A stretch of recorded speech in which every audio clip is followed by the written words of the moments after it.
एक तरफ जहां चर्चा थी बंगाल चुनाव के बाद टीएमसी की टूट की और इंडिया गठबंधन की बैठक की। इंडिया गठबंधन की बैठक पिछले दिनों यानी 8 जून को हुआ था कॉन्स्टिट्यूशन क्लब में। वहां ममता बनर्जी, अखिलेश यादव, तेजस्वी यादव, हेमंत सोरेन जैसे तमाम बड़े नेता शामिल हुए थे। और ये बैठक आगे की उनकी क्या रणनीति रहेगी 2029 चुनाव के लिए, आने वाले राज्यों में विधानसभा चुनाव के लिए, उस पर चर्चा हुई थी। अभी टीएमसी की टूट की चर्चा ही चल रही थी कि इस बीच यानी 10 राज्यसभा सीटों पर, सॉरी, इस बीच जिन राज्यसभा सीटों पर चुनाव होना था उनमें से एक सीट पर बीजेपी ने खेल कर दिया है चुपचाप। वो है मीनाक्षी नटराजन वाली सीट जो मध्य प्रदेश से चुनी जानी थी। उनका पर्चा दाखिला हो चुका था। दिग्विजय सिंह को वो सीट मिलनी थी, लेकिन दिग्विजय सिंह ने राज्यसभा जाने से इनकार कर दिया था। इसकी जगह कांग्रेस हाईकमान ने मध्य प्रदेश से नहीं मीनाक्षी नटराजन को अपना राज्यसभा उम्मीदवार बनाया था। लेकिन अब हुआ ये कि उनका पर्चा अचानक से रद्द कर दिया गया। आरोप लगा कि उन्होंने कुछ केस जब पर्चा दाखिला किया था उसमें अपने कुछ उनके ऊपर दर्ज कुछ केसों को छुपाया था। चूँकि अब ये गलती अगर ऐसा है तो ये गलती सीधे सीधे उन नेताओं की है जिन्होंने उनके पर्चा दाखिला में उन्हें गाइड किया था। अब मामला यहाँ है कि अब चूंकि कांग्रेस पार्टी का कहना है कि बीजेपी सीट हड़प रही है।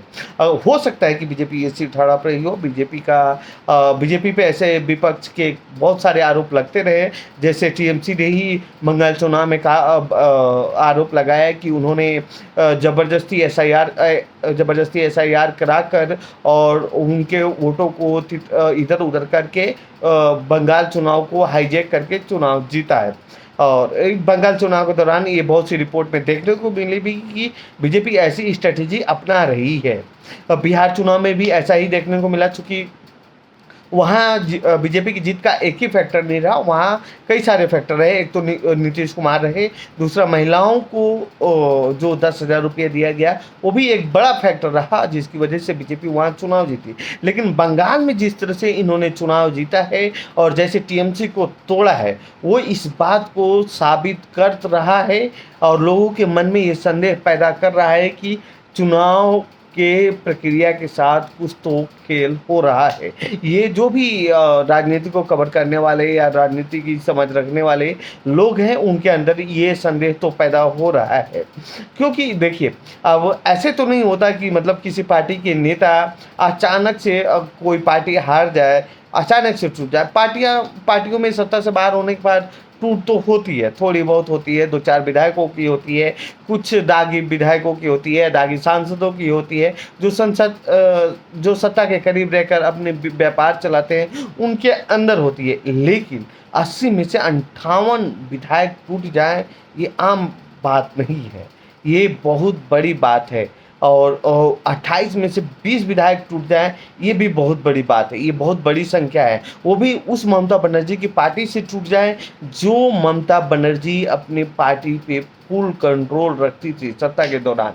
लेकिन वही ममता बनर्जी की पार्टी अब उनके कंट्रोल से बाहर जा चुकी है। अब सोचिए 2 तरह की थ्योरी हो सकती है, जो थ्योरी इन दिनों सोशल मीडिया बाकी मीडिया इंस्टीट्यूट चला रहे हैं उसमें यही चीज़ें हैं कि या तो जिस तरह से बीजेपी चुनाव मैनेज करती है या चुनाव लड़ती है, या तो हो सकता है कि बीजेपी उन नेताओं को पहले ही एजेंसियों को डराने धमकाने, जैसे टीएमसी आरोप लगाती रही, डरा धमका कर पहले ही तोड़ ली हो और टीएमसी की जो रणनीति रही हो चुनाव के दौरान उसको हाईजैक कर लिया हो।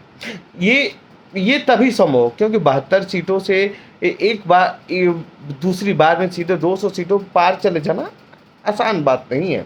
वो भी ममता बनर्जी जैसे जो 15 साल से एक नेता सत्ता में है। ये भी हो कि बहुत ज़्यादा मतलब एंटी इनकम्बेंसी हो, हालांकि उतना भी एंटी इनकम्बेंसी बंगाल विधानसभा चुनाव में नहीं देखा गया था। चूँकि सबसे ज़्यादा वहाँ मुस्लिम वोटर हैं तो ये भी एक कारण है कि ये जो चुनाव है उन नतीजों पे सवाल खड़े हो रहे हैं।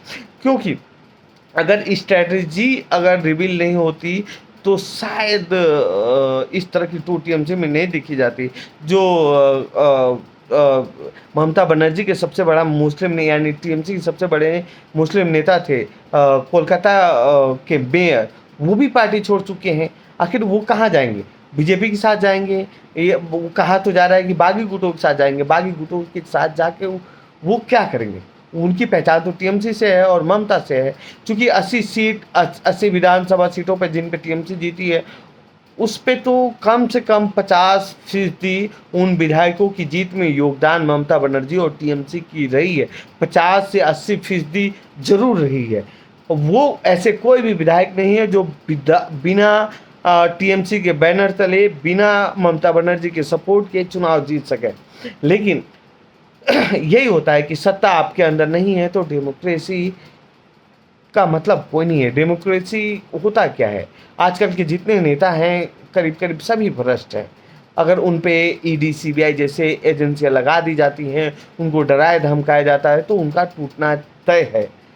ठीक है, अब उसका ताज़ा उदाहरण ले लीजिए। क्या वो जो कोलकाता के मेयर थे, उनको आजम खान जैसे जेलों में चढ़ना था? आजम खान को किस के साथ क्या हो रहा है? अगर आजम खान टूट जाते, किसी और पार्टी में चले जाते, तो शायद आजम खान के साथ वो स्थिति नहीं बनी रहती। लेकिन आजम खान के साथ वो स्थिति है, वो नहीं सब समाजवादी पार्टी छोड़ के गए।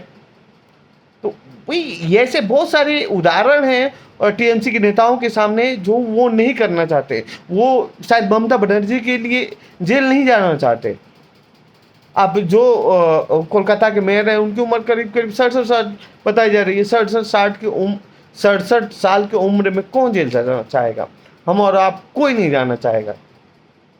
ठीक है, तो ये बात कहना कि अभिषेक बनर्जी की वजह से वो नेता नाराज, हाँ जरूर एक टसल ग्रुप हो सकता है, लेकिन इतनी भी नाराजगी नहीं हो सकती कि 80 में से 60 विधायक तोड़ लिए जाए, 28 में से 20 सांसद तोड़ लिए जाए। ये खेल ये हो सकता है कि बीजेपी चाहती है कि बीजेपी अपने दम पे बहुमत में रहे, ताकि टीडीपी और नीतीश कुमार की पार्टी जेडीयू जैसे लोग बार्गेन न कर पाए। पिछले कुछ सालों में 2024 के चुनाव के बाद जिस तरह से बीजेपी की सेंट्रल गवर्नमेंट पर विपक्ष का दबाव देखा गया है, वो दबाव कम हो। 2029 में फिर लोकसभा का चुनाव होना है और इसी वजह से बीजेपी चाहती है कि एनडीए गठबंधन इतना मजबूत रहे कि 2-2.5 सालों में वो काम किया जा सके जो अभी तक नहीं हो सका है, जो विपक्ष उसको नहीं करने दे रहा है। सबसे बड़ी ये अब बात ये है कि चूंकि बीजेपी चाहती है कि उनकी एनडीए गठबंधन की कम से कम 2/3 बहुमत लोकसभा में हो जाए, और लेकिन 20 सांसद टूटने के बाद भी वो संख्या नहीं जुटा पा रही है। तो अब सवाल ये है कि दूसरी कौन सी ऐसी पार्टी है जिसे बीजेपी तोड़ने की कोशिश कर सकती है। विपक्ष में तीसरी ऐसी पार्टी है समाजवादी पार्टी, जिसके पास 37 सांसदों की करीब संख्या है। हो सकता है कि 2027 चुनाव के बाद या 27 चुनाव से पहले कुछ सांसदों को वहां से तोड़ने की कोशिश हो।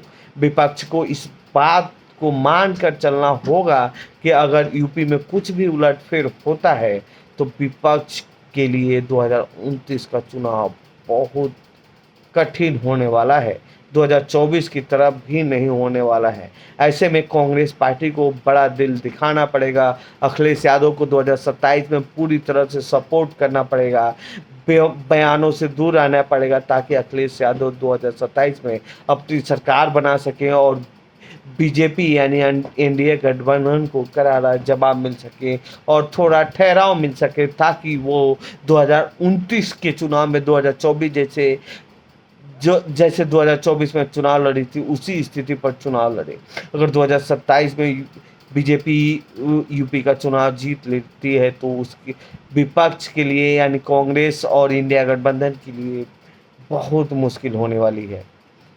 और मीनाक्षी नटराजन का राज्यसभा से पर्चा दाखिला रद्द होना इस बात का बहुत बड़ा उदाहरण है। कांग्रेस और बीजेपी में अब आर पार की लड़ाई हो गई है। इस लड़ाई में पूरे इंडिया गठबंधन को कांग्रेस के साथ आना होगा अगर बीजेपी को सच में 2029 के लोकसभा चुनाव में टक्कर देना चाहते हैं। तो अगर नहीं देना चाहते हैं तो आप कुछ नहीं कर सकते।